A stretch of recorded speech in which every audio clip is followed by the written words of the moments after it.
On the main stage, we have sustainable improvement requires continuous people development. And I will leave you guys with Karen and Zach. Thank you, Karen, for sharing here, and Zach also. Thank you. Thank you, Christophe. Thank you very much.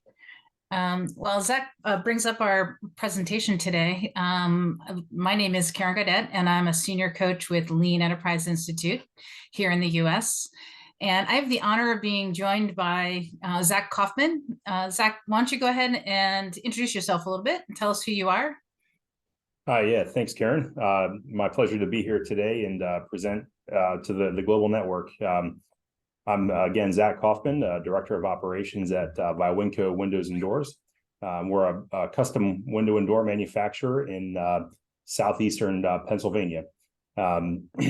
I've been with the company as a Director of Operations for a little over 2 years now, and really at the start of our lean journey. And we look forward to sharing a little bit about that with you today, as it is a journey, and we are well on our way.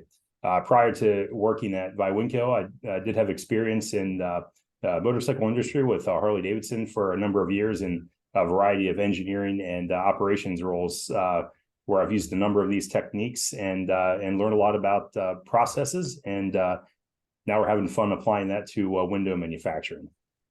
Awesome. Thank you so much, Zach. Let's go ahead and move forward and take everyone who's joining us here today into our story that we'd like to share. Tell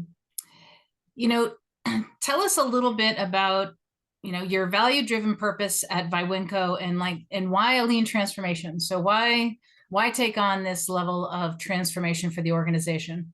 Yeah. So what you see on the screen, there's some 3 simple words there: be the best. And that is really the vision that we've held for what we're calling our Viwinco Performance System. And you ask, well, why? Why do we need that? Why do we have that vision? Why do we need a system? Why do we want to make a change? Well, as a window and door manufacturer, we pride ourselves on having a short lead time, high quality windows, and we have seen the success of some growth over the past few years. But really, our objective is really to be the best at making windows, be the best manufacturer, and really be the best in the industry. And that's been our guiding principle for our transformation, for our systems. When we look around every day, there's always something that can improve. And for us, that simple phrase of being the best motivates us every day. That's great. Now tell us also, so you control the source, meaning so you make glass and you assemble it and put it together to complete a window, a patio door, what have you. You opened up a new glass shop this year, right? Or last year. Exactly. Yeah. And in the photo, you can see just one of the many processes that we have in our glass shop. And by controlling the source, and really what that means to us is some of those unique processes. So in this case, we make laminated glass for impact resistance. We do our own tempered glass. These are processes that are quite involved. It takes a support team and a lot of specialized equipment to do that. But the importance of controlling that source is we are on a very short lead time. In fact, most of our products are a 1-week lead time. Wow. Given that they're custom, we really don't keep any inventory. If we get an order, we make the window, and that's all the finished goods inventory that we have. So by controlling the source, we're not at the mercy of a supplier, and we can be really good at what we do and learn new processes and be able to serve our customers. That's great. So highly customized and short lead times within 7 days. Excellent. So tell us a little bit about some of the improvements going on over, let's see, you've been in transformation for how long now? Just over a year? Well, it's interesting. We just last week mapped that out. And so on a wall, on a timeline, kind of set that date. And so really about a year and a half. And when we look back a year and a half, we see a lot of very small improvements, kind of learning as we go. And, when we looked at the last 6 months, it's been just an explosion of opportunities and things that we've done in terms of our growth. So about a year and a half on the journey. That's great. Now, how did you go about understanding the problem to solve? I'm sure given the size of your organization, there's many in different levels. and you're growing. So tell us a little bit about your approach to understanding what problems to go after that are getting in the way of that value statement that you just shared. Well, we looked at it a couple of ways. I mentioned earlier we built a new building. We launched a brand new factory in the past year for all of our glass manufacturing operations. That was a great opportunity to take lean concepts and just set it up the best way that we could from the beginning. And then we also have our remaining operations where we do window fabrication of vinyl components. And there we have to really make a transformation. So, we looked at that and said, we know we want to implement these processes in our brand new facility. And then we picked an area, what we're calling our model line or a model area. And that's where we really heavily focused on learning the tools and the processes. But at the same time, really developing our team. We had a couple of objectives with that. One was a new way of doing things, which we've coined the Viwenco Performance System. We have our model line to really develop that as a showcase for that system. We want to develop the capability of our team at all levels of the organization. And then, of course, by doing that, we're going to see some business improvements as well. So really 4 objectives there. And we use that to start our transformation. And that's been our guiding principle. Okay, that's fabulous. Can you take us a little bit then deeper? Take us down inside of the most significant kind of improvement activity. Who was involved? What were the objectives of that improvement activity? And that'll then lead us into trying to share a little bit about the method and some of the results that you've seen in building that capability. Sure. Yeah. So as we started, we looked at one of our lines, and the one line that we looked at is it's for our Edgemont product line. It's really, there's customizable in terms of size, but it's really one product. So it allowed us to focus on that product. At the same time, we had a supervisor who was really into the process. We were able to develop that individual. Also developed the team leader role through that work. And those were some of the people development side of the work that we did, and really engaging that team to learn and grow. When we started off, we first looked at, we took a productivity stance, and that was the one metric that we wanted to improve in the area. We saw some opportunity to improve the overall productivity and moreover, the consistency of output of the line. As we identified those opportunities, we worked on the productivity, but then that opens up the door for other things. And we really narrowed down our focus as we went through that process. Yeah, tell us a little bit about how, so your value-driven purpose is really to be the best, controlling that source, and you're developing the people and also like really driving on quality. So understanding quality at a whole new level. Tell us a little bit more about some of those things that have shown up for you. So when we first, started off with this process, one of the first areas that we looked at is where we build our sash, and sash is the movable piece of the window. So with that, there was a weld process, a corner cleaning or machining process, an assembly process, and then finally where we put the glass into the sash. And when we looked at that area, there was a tremendous amount of whip. So between each process, just tons of whip. We always hear one piece flow, and that was our desire. But what we got to was not necessarily one piece, but a much reduced inventory of that area. But part of that process is also around the quality. What we learned with that as we reduced inventory is, well, we had a lot of that inventory because there was this defect coming from this station, and that inventory allowed us the time to correct that problem. Reducing the inventory, we saw the issues. We saw what had happened with, and I'll give one example because this sticks in my mind. We called it the curly Q, and the machine that was supposed to machine the flashing off from the weld process got 99% of the way there, but there was a little piece that hung on, and those pieces had a little C shape. So we called them the curly Qs, and we were able to see them all over the floor. As we worked through the process and improve the cleaning and set up a quality gate, now we could just visually see that we had good quality on the machining process because we had no curly cues on the floor. Just one simple example that we were able to cover in terms of quality. Oh, that's incredible. That's great. What has been some of the additional impacts on inventory levels, downtime, and also there was quite a bit of overtime, I believe, right, in regards to trying to work through the improvement work with the saw area. Can you share a little bit more about that? Yeah, the next area that we moved to was the saw area. And when we say saws, we have they're really a processor.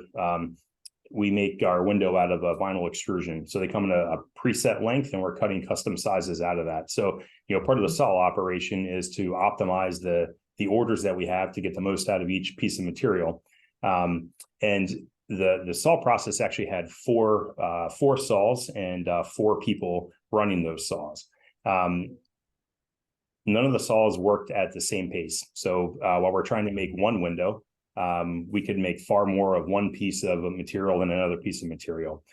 So the process that we really looked at was, how can we get all 4 of the saws working to a pace? So the team worked to understand a pacemaker opportunity. So there's one saw that had a little longer cycle time than the other, but still within our tack time.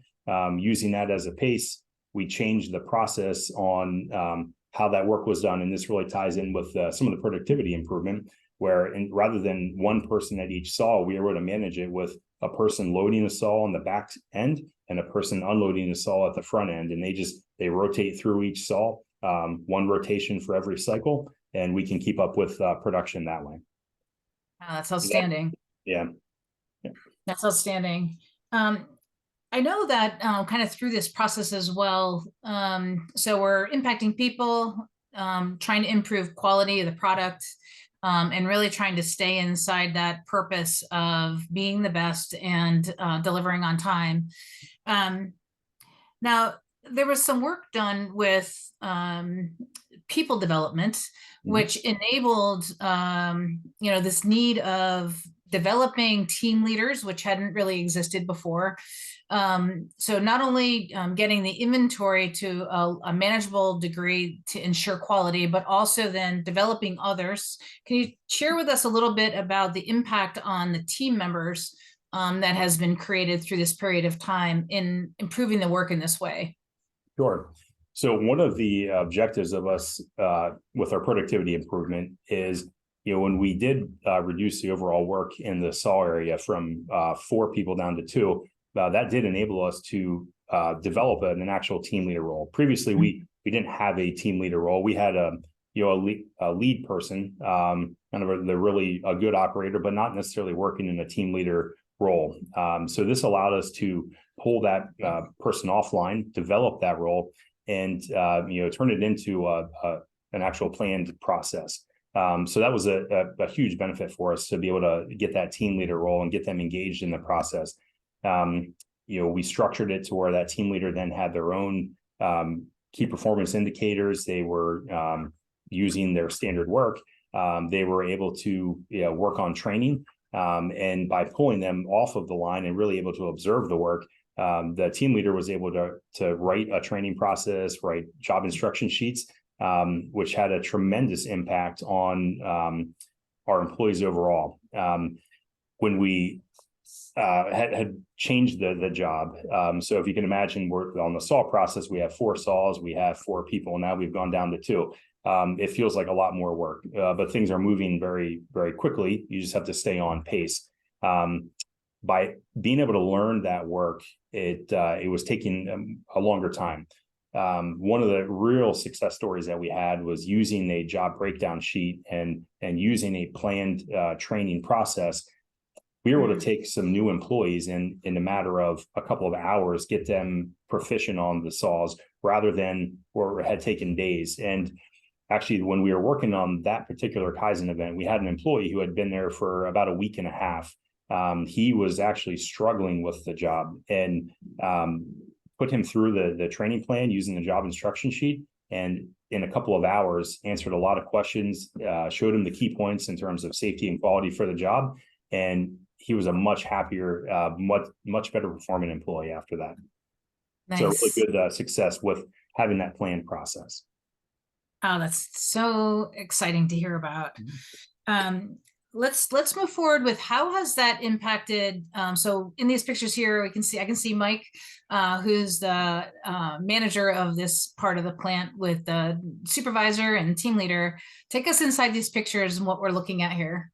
So kind of stepping back to that training process, our team leader had written this process with the help of our supervisor, and kind of working together and watching and observing the process. Once we had that, we wanted to test it, and we thought, what better test than to take the manager of the area, the value stream manager for the production area, and let's teach Mike the manager how to run the saw. And that's exactly what the team leader was doing here. It was actually kind of cool in a couple of ways. One, Mike's pretty experienced, so he knew a lot about the process, and he could ask good questions and make sure that we had everything covered in the training document. At the same time, it also kind of built up the team leader a little bit, because we took the roles out of this process, and now Mike wasn't necessarily the manager.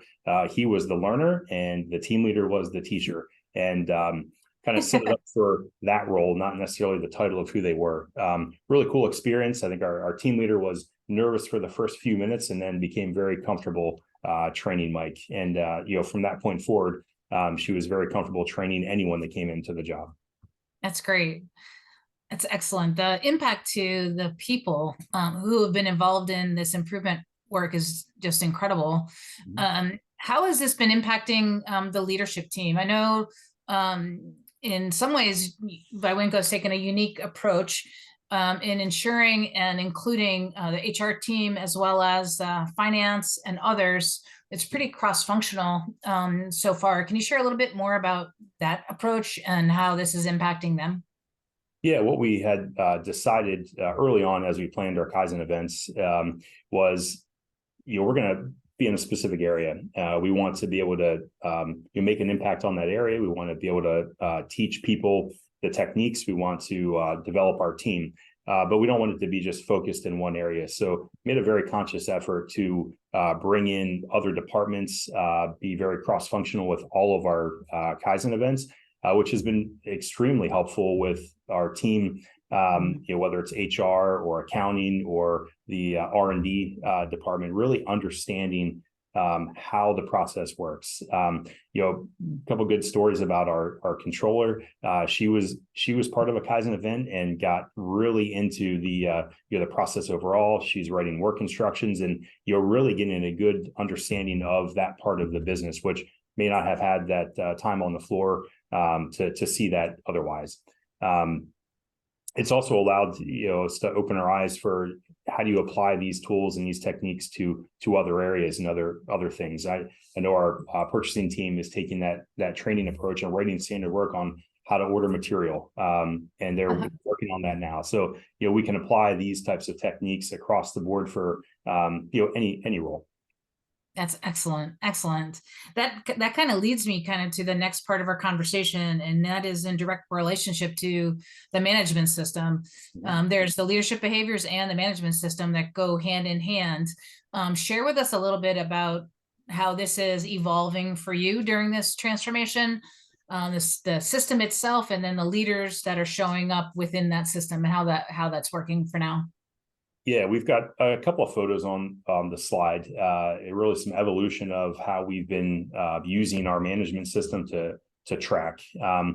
We established a management system for the team leader and the supervisor and manager within the area. And really what that comes down to is a leader standard work for the team leader, a standard work for the supervisor, and then a way of tracking. So what we're doing now is we have an end of shift Gemba walk, and we're reviewing these boards. We're able to see what the performance was for the day.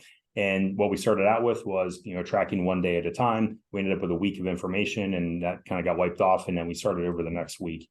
That evolved to a trending type of a process where we can see each day and see a trend day by day. We also have a weekly and monthly trend there as well.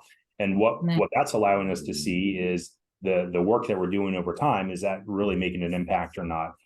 It's also allowing our team leader, our production operators to see their performance and see how they are performing to our targets, and also identify where we have those opportunities for improvements. We've really been working on problem solving. So on those boards as well, we have the current open problems that are being worked on, in addition to those daily countermeasures for the things that have popped up throughout the day. So overall, a really good tool for us. Even engaging the maintenance team, if we have an issue, they're actually updating the countermeasures on those boards if there was something they had to respond to. So really a good system that's in place, but it's something that we continue to find ways to improve it. But we've taken the approach of starting simple and growing. In the lower left, you can see a screen there, and that's something that we have the benefit of a very capable internal development team from our IT group. And so we were doing some manual tracking of the saw performance. So, looking at how many pieces did we cut from a window standpoint by hour, a lot of manual tracking there. So that then turned into an automated screen where we're getting an input from the saw, and we can see it visually live and take some of that manual tracking away and apply that time to other improvements. That's outstanding. Can you share a little bit about the capability that's getting built for the team leader and supervisor and others in regards to kind of understanding it manually first, and now they have technology to kind of aid them in that process? What has been that journey? So, and their understanding of the actual business at hand.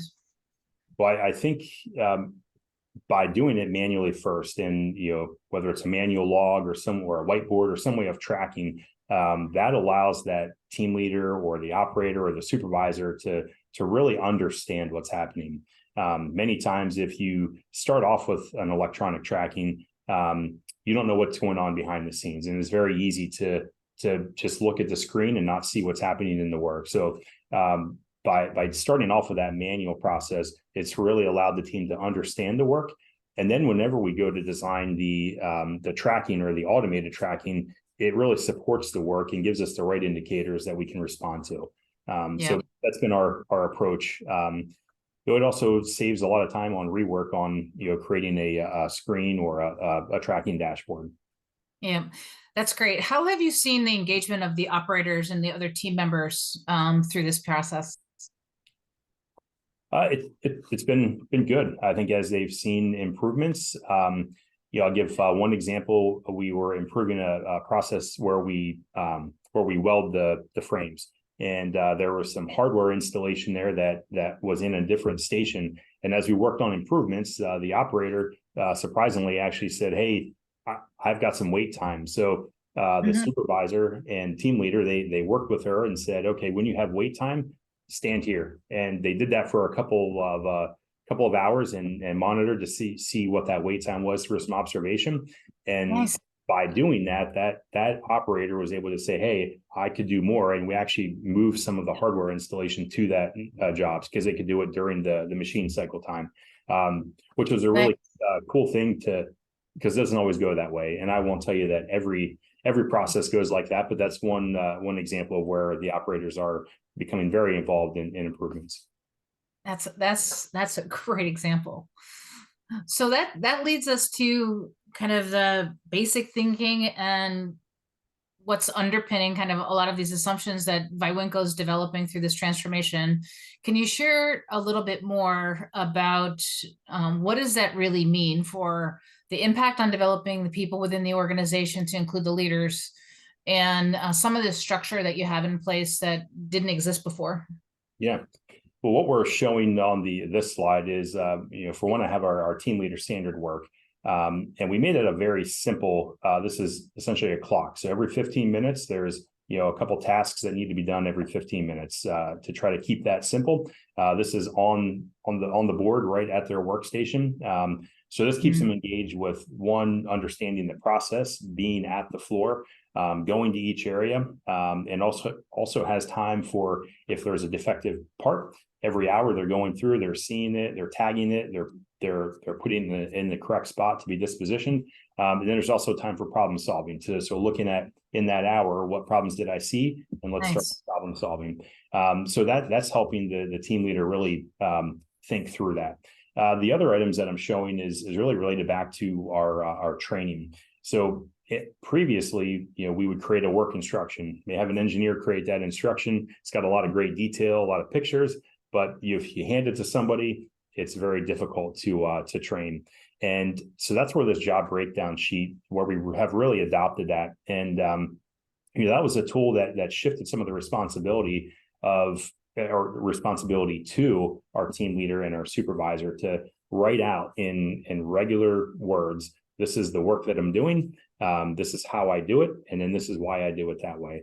And by breaking it out that way, you really have to understand the work. And then that becomes the training tool. That's really what has helped us accelerate some of our training and get people up to speed much, much quicker. That's great. That is really great. Wonderful. All right. Well, I think we have just enough time for some questions. Let me just check the Q&A here while we're here. Yeah. So I'm happy to see this process because I was working on it before. I was an intern, profile extrusion, window lock system, and worked on window montage. Not much professional engineering, etc. So they're just excited. What is the cadence of the board huddles, the meetings that you're having? Can you share a little bit more about the management system and how it works all the way up? Yeah, right now, what we're doing for our management system is the board that you saw in the photos, that gets reviewed. That's an end of the day review. That then feeds into the next morning. The supervisor then brings their data to a management meeting where it's a supervisor and their manager. That then flows into a manager level meeting, so a plant level meeting.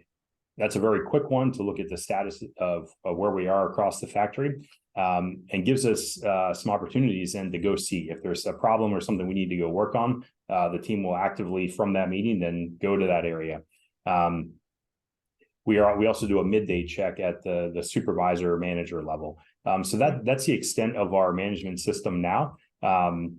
Fairly simple. Well, our next step though is to kind of take that to a level of more of an audit level and engage some of our upper management team and our senior leaders to really get out to each area. So we're kind of evolving that management system now. But again, we've taken that approach of start small, start simple, make it quick, and then build on it. That's great. Excellent. Thank you for that. Another question here is, can you share the elements of the job breakdown sheet? Yeah, let me back this up. So here you have the image of the job breakdown sheet. I know it's a little hard to see in that image, but just a process detail across the top. This is the work steps in this column. So it'd be what you're doing. This would be the instruction on how to do it, including key points for safety or quality. And then this column is for the reason why. So what needs done, how it gets done, and why it gets done. And it's really that simple. When you think about it that way, you'd be surprised what you can come up with on how you do things and why you do it that way. That's great. I think we maybe have a half a minute left or so. What's next for Vywenco? What's the next big problem to solve for?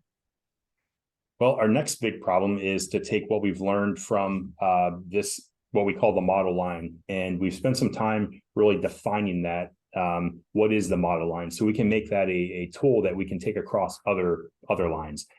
We have a number of different lines at varying volumes, and we want to apply this across our entire operation. That's our plan for 2024. Outstanding. Thank you so much, Zach. It's been such a story. Thanks, Christopher. Thank you. Thank you, Karen. Thank you, Zach. Great experiences shared. We'll see you. Pleasure. Thank you. Yeah. Bye-bye.